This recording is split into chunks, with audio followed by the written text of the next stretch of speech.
An example of that happened this morning. I got my coffee and it's a very grey morning, and I stop myself and I look out at just across the street. There's a couple of people walking past. There's some parked cars. There's a bridge going over train tracks. It's a sight that I've seen many times because I walk past it on my way to the shops. I'm very familiar with it, but at the same time, it's not something I've devoted nearly any attention to because it's very boring. It's just kind of a street.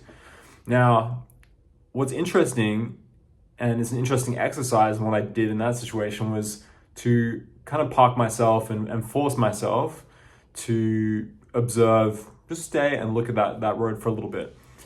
What's interesting is you feel a great amount of resistance because everything in your body is saying this is a waste of time. There's nothing interesting here. And what's interesting in that kind of exercise is that it tells you that when something looks uninteresting to us, it's because we've simply said to ourselves, it's uninteresting.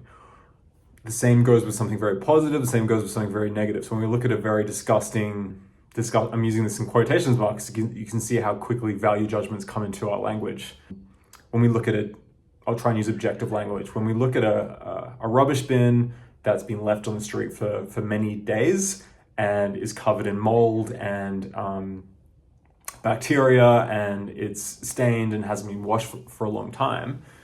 Notice I didn't use any value judgments there. I'm just describing what I'm seeing. We look at something like that, and at least for me, I can only speak for myself here, but I'm saying things like, that's ugly, that's gross, don't want to touch that, that looks unappealing, I hope that comes off the street. So you can see just a stream of kind of associations. And I think that's just one simple way of us understanding the world, relating to the world, putting things into little categories, giving things order. So it's very, very important, very natural, very normal. That's how we kind of go through life. But the downside of that is when too much value judgment seeps into too many things. So I might really like a chair in my living room. Do I need to be saying to myself over and again, I love this chair, this is so great, look, it's so beautiful, I'm so proud of myself for having that. Is that really that useful? And the same goes with, if I really don't like that empty car park or that derelict house that I walk past, it doesn't make sense for me to be saying, that's so ugly, I wish that goes away, I hate that. Arguably, and this is kind of the point of the message that I'm trying to put, is to dial down the value judgments as much as you can notice them, because I believe they do have a very strong impact on how you're actually perceiving very mundane, normal stuff that you're coming across. There's no need to have such a strong value judgment on the coffee shop that you see, or the broken down car, or the coffee cup that you really wish looked a certain different way. Our ability to perceive the world, to perceive color, shadows, light, space, texture, is really crazily strong. We've got all this kind of computing power there, and what I believe is also happening is when we habitually look at the world and we have those associations, but we also kind of disregard a lot of things. So we're actually kind of not taking in as much information as we probably could. So if I walk past this old hospital many times and I've said to myself, I really hate looking at that, it's very ugly, I don't want to spend time looking at it. I think the actual experience of looking at the hospital, you're seeing a lot less detail. You've said to yourself, this is not worth looking at, and you're really taking in less information.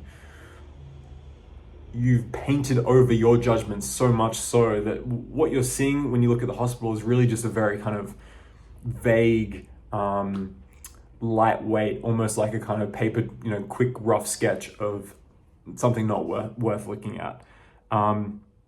I think that's one of the great powers of artists, and I think that comes naturally to some people, not myself, but an artist can look at something that most people disregard, aren't interested in.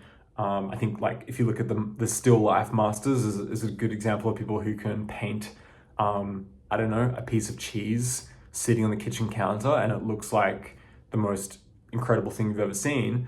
What they're doing is really just perceiving something that most people kind of skip over very quickly, and they're kind of showing you, actually they're not actually kind of inventing a different kind of, doesn't look like it's purple or doesn't have legs.